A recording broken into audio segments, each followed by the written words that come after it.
Hello and welcome. I am Cyril Stover. Now, even with the stark reality of temperatures and weather patterns going awry, some still deny climate change. But experts have continued to point to extreme weather conditions, the meltdown of ice in the Arctic, increasingly violent storms, drought extending for long periods all over the world, as proof that all is not well with global weather.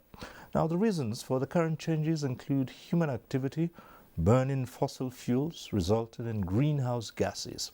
Well, today our program will focus on remediation and investment in sustainable development. My guest holds a Doctor of Management degree with specialization in environmental and social sustainability. He is the president of Eco Logistics Integrated Services, a global climate change investment and sustainable development firm with headquarters in Abuja. Let's welcome Dr. Paul Abolo. Thanks for being here. Thank you very much, Cyril. It's a huge pleasure to be here with you, and I thank you, NTA, for having me. All right. Let's start off talking about climate change. Yes, some people still say climate change is a farce, and but again, we have recorded all over the world what's termed extreme weather. Is climate change real? First of all, climate change is real, and most people who think that climate change is not there is because they don't understand. And I hope that those of them who don't believe, who are watching us, at the end of this program, they will turn around and know that climate change is real. The evidence is clear all around us. Increase in temperature, we see wildfires, we see flooding, we see desertification.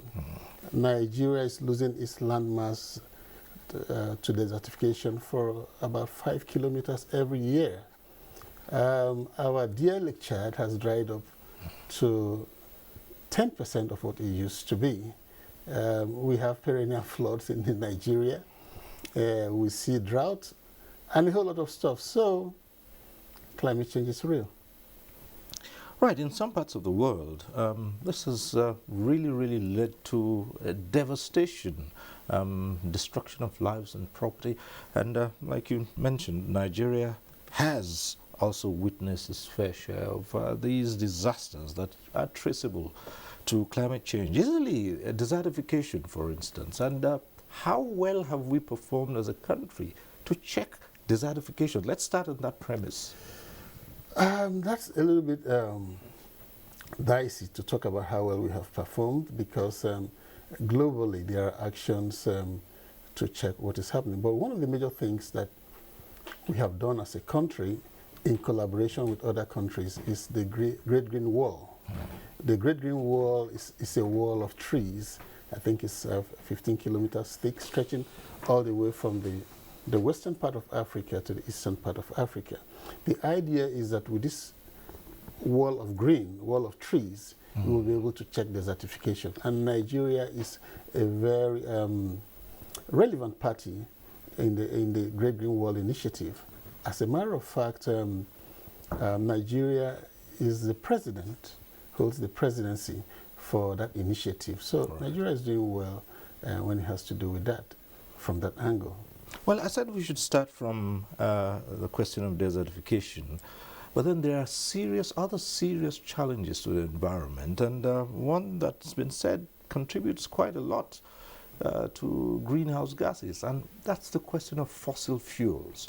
Nigeria is an oil-producing country, much of the gas that comes from exploratory activities is flared. And that also contributes to what we're talking about. That is true. And, it's quite interesting to see that you're pointing the fingers to Nigeria.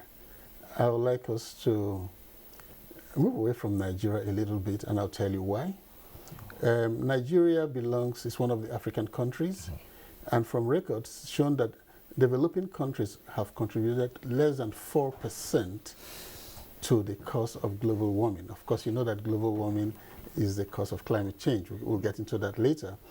So let's shift away the blame from Nigeria and look at the real culprits. Well, it's not actually a blame. It's looking at the activities and how much of these activities within our country impact us. So it's a good point you have just raised, because we're going there. If you put together the developing countries, what they contribute to global warming is still far less. I mean, industrialization is at an all-time low here. Yes. The big countries out there. But here's a place to start, and then gradually we move up there. Okay, let's start from there. Right. It's quite interesting that you looked at this angle, and I'll try to move from going forward and coming backward so that we don't lose our audience. Right. During the time the climate action was developed, the Paris Agreement, every nation that is a party to the Paris Agreement was asked to submit what is called the NDCs, Nationally Determined Contribution. That's a strategy document that shows where you have the most impact due to climate change, and to also show where you have the most impact in terms of emissions. In that document and following studies, it was attested that most of the greenhouse gas emissions were from the agriculture, forest, and other land use industries, based on a 2010 baseline. However, the story has changed because we updated our NDC, which was submitted on July the 30th, 2021, barely 2 months ago. And in that document, we found that the energy sector is actually the greater emitter of pollution. Back to what you talked about, gas flaring. Okay. And that constitutes about 51% now, followed by the agriculture, forest, and other land use, which is about 36%. So I need to agree with you that due to gas flaring and the rest of it, that this sector is contributing a lot more to it. Okay. Definitely, yes. Right, but when we look at it on a global scale this time around, and the larger picture shows that what's coming from developing nations like Nigeria is still a small fraction of what is put out there from the highly industrialized nations of the world. Yes, that is true, absolutely. But you know the funny thing, even though we contribute highly insignificant to the emission, climate change has no boundaries. So the way it affects those who are the heavy polluters, that's also the same way it affects those who are the least polluters. But one thing is very clear.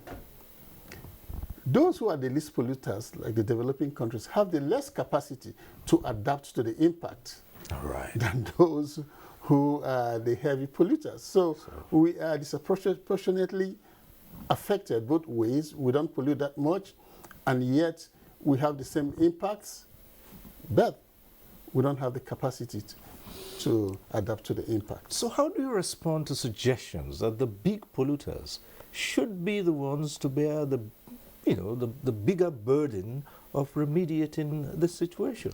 Absolutely. That's the wonderful thing about the Paris Agreement. So the Paris Agreement, which is sometimes called the Paris Accord, reached that position and said, you know what? The big polluters need to support with funds and technology to the developing countries And there was a mandate to scale up their contributions to $100 billion a year to the developing countries to help for mitigation and adaptation. I'll tell you about mitigation and adaptation, Right. which is the common language we use in the climate change environment. The mitigation are activities that you engage in to prevent emissions, because emission is the cause of global warming. And global warming is the cause of climate change. So that is mitigation. Adaptation are what you need to do to adapt to the impacts so that you feel the impacts less of what climate change has occurred. Like, for example, flooding, desertification, heat waves, and the rest of it. So what are you doing? Even agriculture. So the funds for adaptation is supposed to help you put in those things in place that will help you manage the impacts. While the funds for mitigation are those things that will help you skew the way you operate, the way you do things, and technology and all of that in such a way that you pollute less, so that you don't contribute again to the global warming, which is responsible for the climate change. All right, let's go to one or two of those areas where you can mitigate, and you talked about funds, for instance. And how then can countries of the world, particularly developing nations, how can they, we have agreed that they lack the capacity to deal with the fallouts. Yes. How can they build this capacity and access funds in order to deal with the situation? This is beautiful. Thank you so much, Cyril, because this is a major issue that most people have not come to understand. So now let's take the mitigation activities, and I'm going to give you some example. Right. But before then, let me take you back a little bit. Right. You remember I told you about the NDCs, the document, the strategy document? So in those documents, nations were asked to pledge how much emission they will reduce over time using a baseline, and how much they will reduce over the same time if they receive funding and technology support. So Nigeria had pledged that between 2015 and 2030, we are going to reduce our emissions by 20%, unconditionally, which means without any support from anybody. We chose that we're going to do that, goodwill. However, if we get support from funding, technology, and other forms of support, we will scale up to 45%. So in that document, it says 20% unconditionally and 45% conditionally. However, in that same document, you're required to state the strategies, the sectors through which you intend to meet these targets or these commitments, as the case may be. And in our first NDC, Nigeria listed a couple of sectors, and Nigeria said, number one, agriculture. Through agriculture, we are going to change the way we practice agriculture in such a way that we do not pollute more. I'm going to tell you a little bit about that. Number two, forests. We're going to preserve our forests in such a way that, you know, the trees and the forests, they act as carbon sinks. They take in the carbon dioxide, which is how the main source for emission, and they give out oxygen, which helps to clean the environment. So talked about forest and agriculture, then they talked about energy. And Nigeria said, well, between that day the document was signed and 2030, we are going to cut down in several sectors. We are going to develop 13,000 megawatts through renewable sources. Right. And said we're also going to embark on energy efficiency practices for energy sector. And then said, well, in trade and commerce, we need to also adapt in such a way that we industries and commerce and trade and the rest of it operate in such a way that we may not be directly but indirectly lead to a situation where we are emitting more. I can tell you paperless, running paperless and the rest of it, digital helps with that. And then they talked about transportation and communication. And they said, okay, we are going to hear about electric vehicles and the rest of it. We didn't say that anyway in that document. Then we said we are going to also try to see how we're going to change those practices in such a way that we pollute less. And then we turned around and said, oh, let's add a sixth one. And they said, vulnerable groups. Right. So that was what we had at that time. But I need to bring us to the current. So we developed in a revised NDC, which was submitted on July 30th, 2021. And I'll tell you, Nigeria happens to be one of the two countries that have met the conditions on that. So we are doing very well in that. However, in these sectors that I have just listed to you, you realize that water and waste management are not there. So we added water and waste management. And these are quite challenging, aren't they? Quite challenging. And then because we added it, we increased our target of 45% to 47%.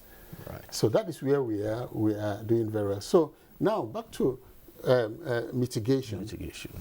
These projects that are in these sectors are how we are going to reduce the emissions. So you look at the, and I know you're going to talk about the oil industry, the fossil fuels and the rest of it. So there's a move to reassess what's the technology that is being used to explore gas and oil. You realize that the nation is actually doing so much now with LPG, CNG, and the rest of it. That's part of what we intend to do. You know, and then agriculture, we need to change agriculture in such a way that we'll adapt what is called a climate smart agriculture. You know, so these are some of the areas through which we intend to achieve this.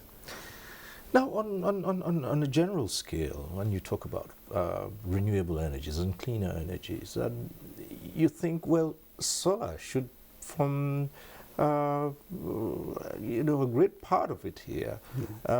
Somehow, this has not developed to the needed level in this country. Absolutely, you're correct. We have so much sunlight here. So we should be able to generate most of our power through solar. It's nature. God has given that to us. But there's a critical gap. Right. You know what it is now? Technology. So we need to not bridge that technology. We need to leapfrog the technology. That's quite ambitious, eh? Right. Yes, because why I said that and I advocate for that so much is that if you watch developing countries over the years, as we are trying to catch up with one technology, there's another technology and another technology. So, but if you make a conscious effort to leapfrog technology, you might be able to break that gap that's always existing. Because if you noticed some of the solar installations, especially the street lighting that we had originally, you found that they didn't perform. As a matter of fact, those installations gave solar a very bad image. And yes, most people don't even believe that solar works. Yes, quite a number of people don't, because they believe that it's one, not working well, it's not long lasting, and in the long run still contributes to a huge energy gap. So you understand now why I'm talking about technology. We need to invest in developing the right technology and continue to develop better technologies. From the solar panels you had at those times to what you have now, there's a whole lot of difference in terms of efficiency, in terms of maintenance, in terms of technology that has been imputed in those devices to optimize the energy capture capacities. You have solars now that actually they turn to the rays of the sun. So they have devices that help them. So it increases the efficiency. You have solar panels that are known as high efficient solar panels. So once we can get the technology right, then we can meet that need in that sector. Well, you describe yourself as an enviro-strategist. Yes. Perhaps as we begin to look at more aspects of the environment, who is an enviro-strategist and what does it do? And arising from that, what are the strategies that we need so critically at this point in time? Because I'd like us to return to agriculture just as soon as we find out who. Yes. Who is an enviro-strategist? It's an enviro-strategist. I am an enviro-strategist, and I'll tell you why I chose to be referred to as an enviro-strategist. You know, in life, you have to be intentional about whatever you do. You have to be deliberate, and you have to have a plan. So, see, most people talk about the environment. Over the period, climate change and environmental issues have moved from advocacy to awareness, then from awareness to sensitization, and then most people just stop at that point.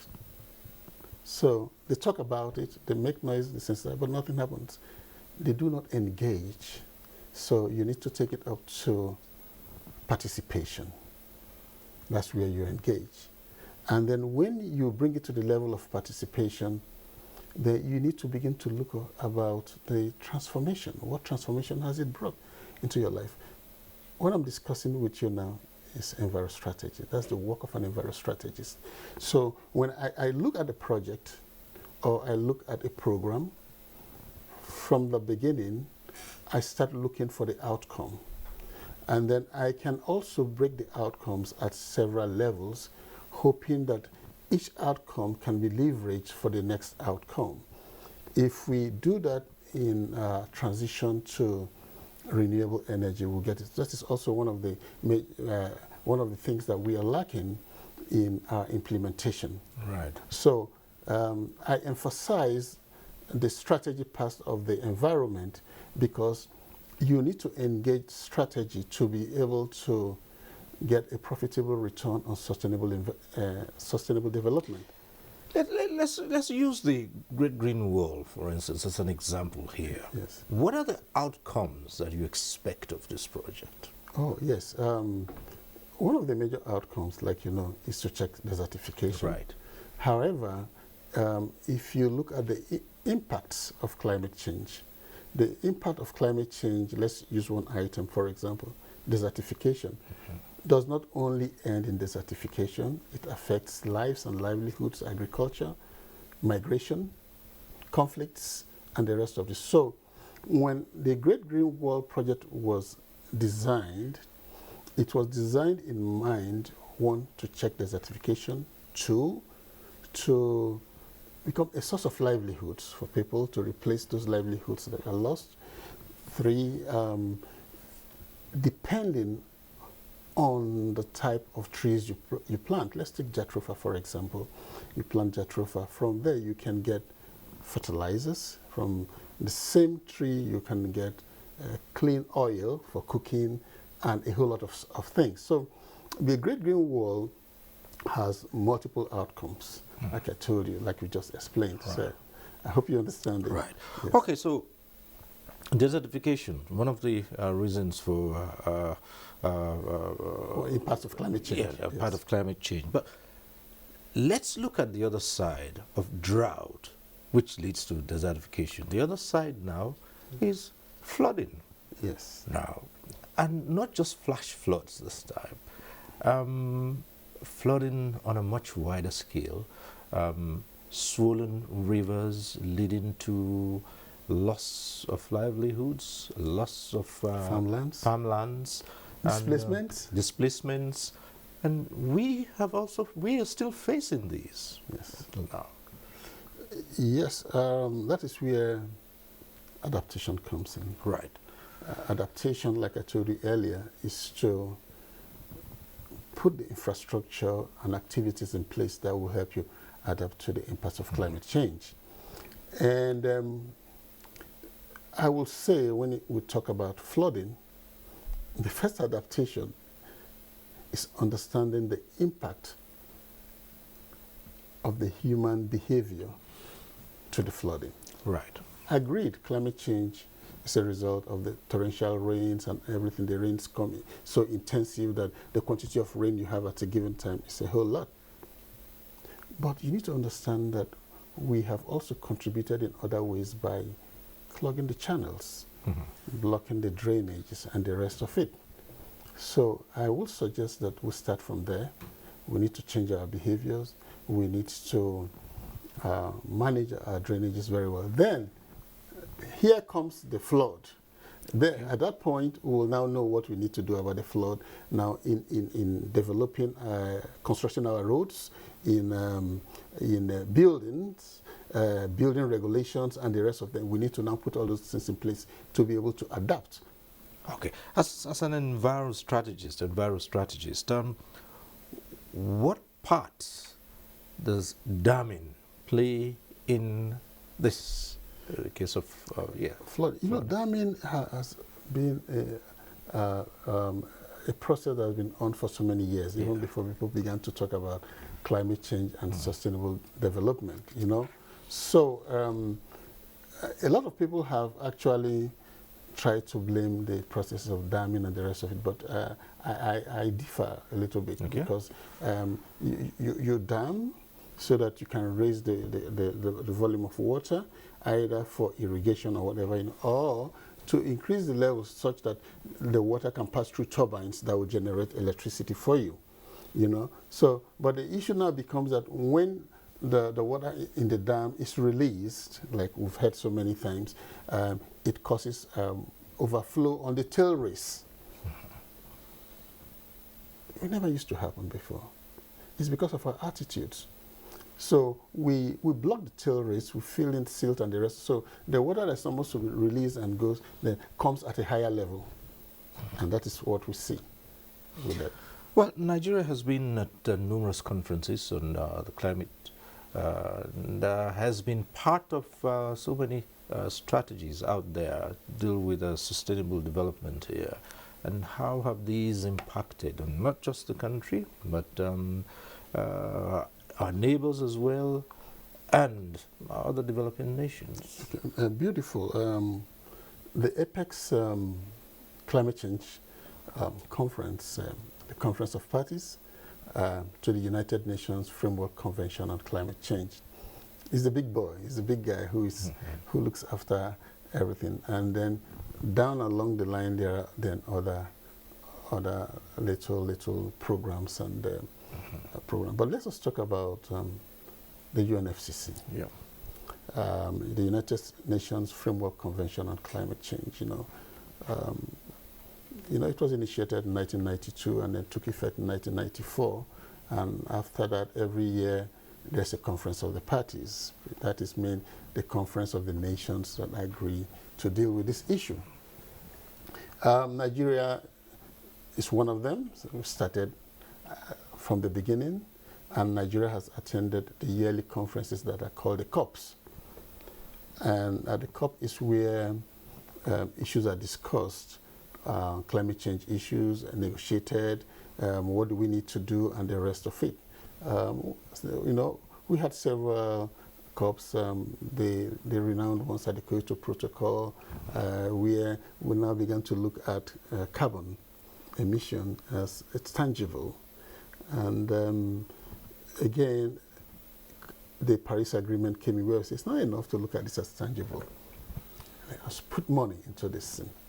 So they decided at that point to incentivize, that's the word that's used in the Paris Agreement, to incentivize actions that will encourage people to do what is right. So Nigeria is a party to it. Nigeria ratified the agreement real quick. Nigeria engaged, and Nigeria has been very active on that platform. So we are planning to go for COP26 in Glasgow, Scotland, from November 1st to 12th. What would be the main focus of COP26? Okay. COP26 seems to be um, a very ambitious platform. Everyone is looking to come up with increased ambition based on the Article 4 of COP26, the Paris Agreement. So people are coming out to say, I want to do better, I want to do more, which is quite good, you know. So that is the major focus. And they say road to zero. That means road to zero emissions. So many countries have set different targets. You hear about countries saying that by so and so date, we will not have diesel-powered vehicles, by so and so date. And they so set several targets. So that is what we are going to look at COP26. So what are your new plans to do? Because the reality is that climate change is an emergency. It's an emergency. We need to deal with it as an emergency. We need to look at what is happening all over the world. If you don't take care of it now, we'll get to a tipping point. Well, there's a worry in all of this, Dr. Abolo. There's a worry in all of this. The highly developed nations are moving fast, some that have accepted the phenomenon of climate change with all the recommendations, particularly in the area of fossil fuels and the impact on transportation. Yes. Now, you do find many countries still heavily reliant on a transportation system that uses fossil fuels. Yes. In other parts of the world, they are moving to electric vehicles. And so this is seen as something that will affect this part of the world. I mean, we can't wake up one day and do away with our petrol cars and our diesel vehicles. Energy is still a big problem, so you can't hope to now introduce at a large scale electric vehicles, powered vehicles, Absolutely. particularly when there is a serious challenge with public transportation. You're correct. You know, part of the things we said that informed the Paris Agreement is that you cannot ask us to make a transition, like you just said, when we don't have the capacity and the resources to make that transition. We are still struggling to get our transportation system in place. And then here they go talking about electric vehicles. It sounds like it's not quite reasonable. However, there are funding and technology support for you to make that transition. Okay. The problem we have is that we are not providing at scale the projects, the programs, what we need to access those funds. Good. So let's talk about those projects through which we can access those funds easily. How can you promote access to those funds? Now, you know, when people say they're going to give you money like that, they don't just give you the money. There are a couple of things they require. They need to see the project document. They need to understand that the project document will deliver on what the Paris Agreement requires. 1, emission reduction. 2, job creation, capacity building. So we lack professionals to prepare this document. 1. Number 2, apart from professionals, that's why I keep talking about the youths. If we can engage the Nigerian youths are very smart, engage them properly in these technologies that are out there, both in renewable energy, electric cars, and the rest of it. I remember in 2017, I was talking about in 2017 when we launched the Nigerian Climate Change Investment Forum, a young man came up there with what he called the solar Marwa. And we exhibited it there, you know, and it was just, it's an electric car, kind of. And our hope was that with the platform of the forum, we might be able to get him support to expand. And as I tell you, 4 years along the line, he hasn't received anything. He hasn't received any help. So these are some of the gaps that we have in doing that. Now, in other areas, apart from that, your projects must be bankable. Your projects must meet the criteria.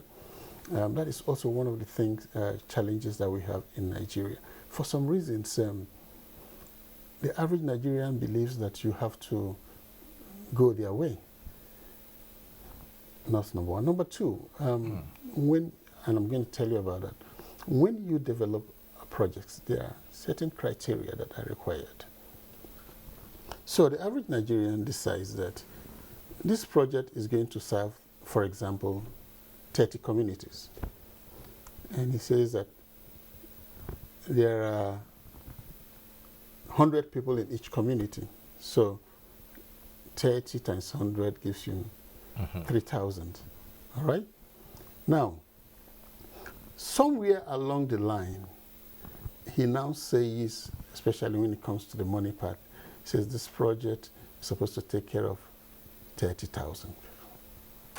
So you send in that project, they key in the indicators, all the stuff. They realize that there's something missing. Right. How could this be 30,000 when you're dealing with 30 communities times 100 and the rest of it? So, what's the answer? There's a huge capacity gap in preparing project documents that fit into climate action. So, if we can address that, if we can begin to develop that as part of the curriculum in schools, begin to teach it, you will find that we will be able to develop more projects that will be able to access those funds. I don't know if you understand it. Right. Now, it does seem that that's not going to happen overnight. It's calls for sustained, deliberate steps towards building capacity. But the important thing is, have we started doing enough towards building capacity, and what are the avenues available to develop this capacity to standards? We have started, but we still need to do more. Recently, a Renewable Energy Academy, I'm online, maybe I don't need to mention the name, was certified, a steering group, let us give them the credit. They were certified by the government to award equivalent of national diploma in renewable energy solar installation. We celebrated it for 1 week. That was a huge one for us because that is the right step. So if we can get more of that, you find that we'll have engaged in the right step in the right direction. You see, this certainly would take me back to the basics. I know you said that we have moved from the stage of advocacy, from awareness, but the big question still is, what is the level of appreciation of the challenges of climate change and generally the awareness here among the populace? I mean, I'm not talking very low, very low. Right. So how do you begin to change your curriculum? And in talking about the level of appreciation and understanding, I'm not referring to agencies of government or private agencies who are into the business. Alone, no. So at what point do the people begin to realize that they're sitting on a time bomb? Beautiful. We need to increase awareness. However, we also need to increase awareness in the right locations. So how would that be? Because look at COVID, for example. All the awareness that we hear about COVID and the rest of it, there are so many people who still don't believe that COVID exists. That's by the way. So we need to target people. However, it's part of the strategies, talking about strategies, is to put the impacts, the consequences, when they happen, in the face of the people. So there's a community that is ravaged by flood. that's a good platform for you to go and say, you know what happened? This is climate change. And then they'll say, what is climate change? There you got their attention. Now you begin to let them know that this is what happened, this is what happened, this is what you contributed to make this happen. So attitudes hardly change. they hardly change. Yeah. But they change sometimes. They do sometimes, but even in the face of devastation, we've seen flood-ravaged areas. Yeah. We've seen efforts to relocate people. Yes. Traditional beliefs, culture, certain, traditional values stand in the way of appreciating the consequences of this. And people tell you an ancestral land is an ancestral land. You can't move away from it, even if.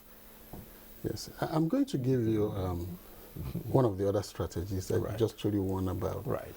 Using the impacts, put it in their face. The other strategy, which the climate action also stated, is to create alternatives. Right. You can't take something away from somebody without giving them alternatives. So if we tell you that when you cut down trees, either for livelihood or as a fuel wood, that if you cut down those trees, these are the things that are going to happen. Say, okay, thank you. We cut down the trees, we've lost the capacity of the trees to be carbon sinks. But if you give them alternatives, and then I'm going to give you the third one, if you also create an incentive to make that change. So we started one with using the impacts to create awareness. Right. Then we talked about the second one, alternatives. And we talked about the third one, strategies here, incentives. So by the time we do this, and then we're talking about incentives, financial incentives. We once talked about plastic pollution. We did a program on plastic pollution, and we said, if you want to stop plastic pollution, increase the value of the plastics. Yeah, you can increase the value of anything. Have you imagined somebody wearing a torn jeans, clothes, and it becomes fashion, and they pay a lot of money for it? You need to increase the value of the plastics by looking at the consequences of the plastics when not well disposed to health. And so, if, for example, you say now that the value of an empty plastic bottle is 20 naira, you won't see plastic bottles anywhere anymore. Because even you driving the car, after you keep your plastic bottle, because if you put 4, 5 together, you have 100 naira. You will see young people, they will knock on your car window. Instead of asking you for money, they'll ask for the plastic. You will see event planners decide, no, I want to make sure that I get all the plastic. So you do also in other areas. Once you increase the value and put some incentives there, you will get the behavioral change that we are looking for, and which is the transformation, which is the fifth leg of what I was talking about, the transformation. It happens. Now, speaking about plastics, they also, disposal of plastics and has also been a challenge, and you understand this also contributes to pollution the world over. Certain countries have taken decisive steps to phase out plastic bags or impose a levy when you need to use plastic bags and things like that. How bad is the situation in these parts? It's bad. It's very bad because, one, our dependence on plastic is high. It's overly high. You go to buy anything, they just put on plastic. You just want to buy something. Let's say you want to buy a sachet of milk, and they just put it in the plastic for you. And you will realize that the plastic that they used to make the container for the milk is a lot less than the plastic bag with which you are given. So I see that and I get scared. I said, where are we going with this? Because it's being integrated into our system, into our behavior, a whole lot. And then what is agonizing is that we have developed a relationship with plastics. Plastic has been so kind to us. It helps us to contain things. It helps us to store water. I know we belong to the same generation. You remember in those days, we used to use bottles to put water in the fridge. So plastic has made life so easy for us. However, when we finish using plastic, we dispose it. We treat it like a trash. And because we treat plastic like a trash, it haunts us like a trash. So we need to add value to the plastics. We have a program on that which we'll be ready to unveil anytime on how to, we call it respect the plastic. Once we add value to the plastics, we'll get the plastics out of the place. Dr. Abolo, we have a few minutes left of this program. One thing I'd like us to end with is a look at sustainable development in climate change. Thank you very much. It's important for us to look at that, and I didn't realize the time has gone that far. But and investments. Yes, right. we need to look at that, and COP26 is around the corner. At COP24, Nigeria did excellently well.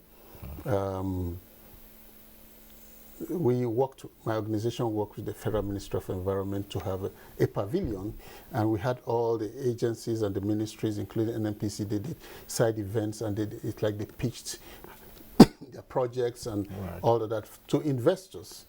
So, funny enough, the president came to see us at the pavilion. Okay. And when he came to the pavilion, he saw one of the branding on the wall that says recharging Lake Chad. He was quite interested and said, play me a video. And we played a video on how Lake Chad could be recharged. And our president refused to see it. He stood up for 20 minutes to watch the video. That was quite an experience. We all loved that. It showed that at that point we were committed. Like, he stood up to watch that video.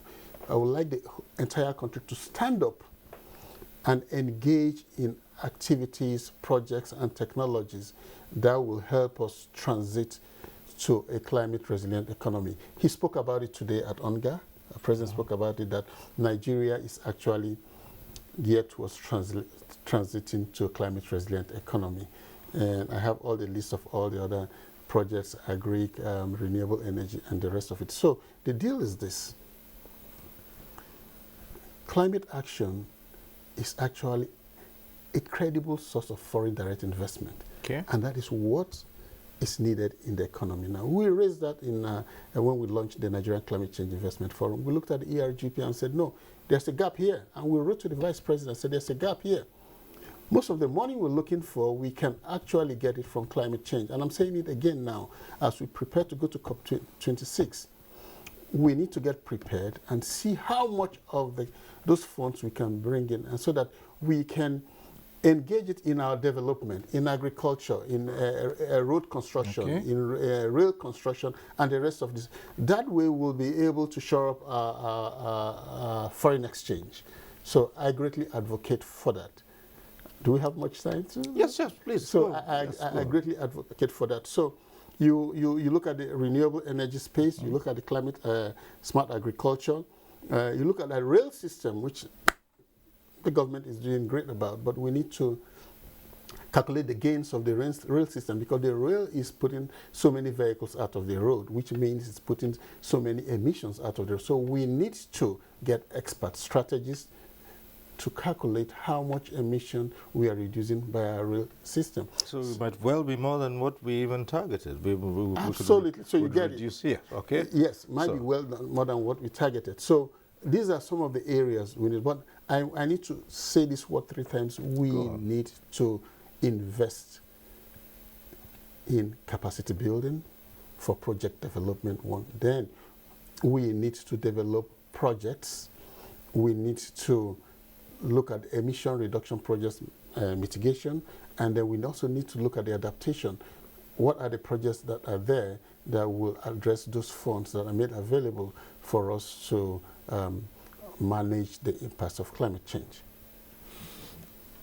On a personal scale, with individuals and citizens in the country, what can the citizen do? What part can a citizen play in reducing, the effects and the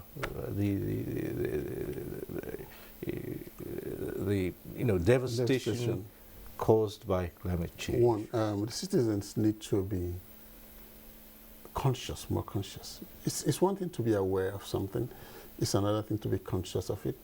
You are aware that, like, let's take energy management, energy efficiency, for example. You're aware that when your light switches are on, you're consuming power. But if you're conscious of it, then as you step out of the room, you turn off the light. Well, by some by some chance now, Yeah. not many people forget to turn up the. They don't forget anymore. Yes, Right. absolutely. But we need to be very conscious, and then, but you can be conscious of something you're not aware Right. of. So it goes along this line that we're talking about: the awareness, the sensitization. But we need to be conscious, and then we need to be advocates, maybe let's say apostles, climate change apostles, and hold each other accountable. If you're riding in my car, you cannot throw something out of the window. I will stop and ask you to pick it up. So we need to hold each other accountable for what we do, and then we need to teach our children from the early stages, and that becomes part of their behavior. There are children that are well taught, they don't litter. However, if you're teaching a child not to litter, you yourself must not litter, because the children learn more from us from observation than by instructions. So it goes both ways. Even as we're trying to raise our children in the climate smart ways, we also need to adopt some climate smart behaviors. Right. As we try to reduce emissions, keep to attaining the targets that we have set for ourselves, and of course the unconditional as well as the conditional ones, we have at the back of our minds that the country is in dire need of rapid industrialization too. Absolutely. So what are the strategies that you would advise as we develop our industrial capacity with an eye on these issues? The great thing about this is that, climate change, climate action provides such a huge opportunity for us to develop and industrialize, because for developing nations, you decide that you want to set up a climate smart industry. You will get funding support for it. So why not just decide that every industry will be climate smart, so you can have more industries and have more money to assist you to establish those industries. But I must also sound a note of warning. Right. We're going to do that when we get to COP26. As the developed nations are transiting away from industries that are having pollution and the rest of it, Right. we must be mindful that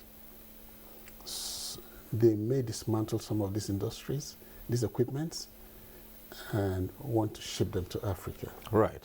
As is always the case. So that is something. Dumping. We must be mindful of that, so that we don't begin to try to solve that problem later in the future. So we must say no. And again, coming back to alternatives. What alternative will you give to a man who sees some equipments that are good priced, that, what are the alternatives? The alternative is that, look, you can get funding and technology support to do it the right way. So we must provide the alternatives. And you can't provide the alternatives without backing it up with money. And you can't get that money without sending in the right documents. Right, and it is on that note we'll have to leave this conversation, and we hope to ask you to come again so we can discuss these issues pertaining to climate change. But for now, I'd like to say thank you so very much, Dr. Paul Abolo, President, Ecologistics Integrated Services, and an enviro strategist. Thank you very much. Thank you for coming on One-on-One. It's my pleasure, and Right. it will be my honor to come back here again. All right. Thank Thank you. Right. And that's our program today. We thank you for watching. Next week we'll be back with One-on-One. I am Cyril Stober, and I say continue to stay safe.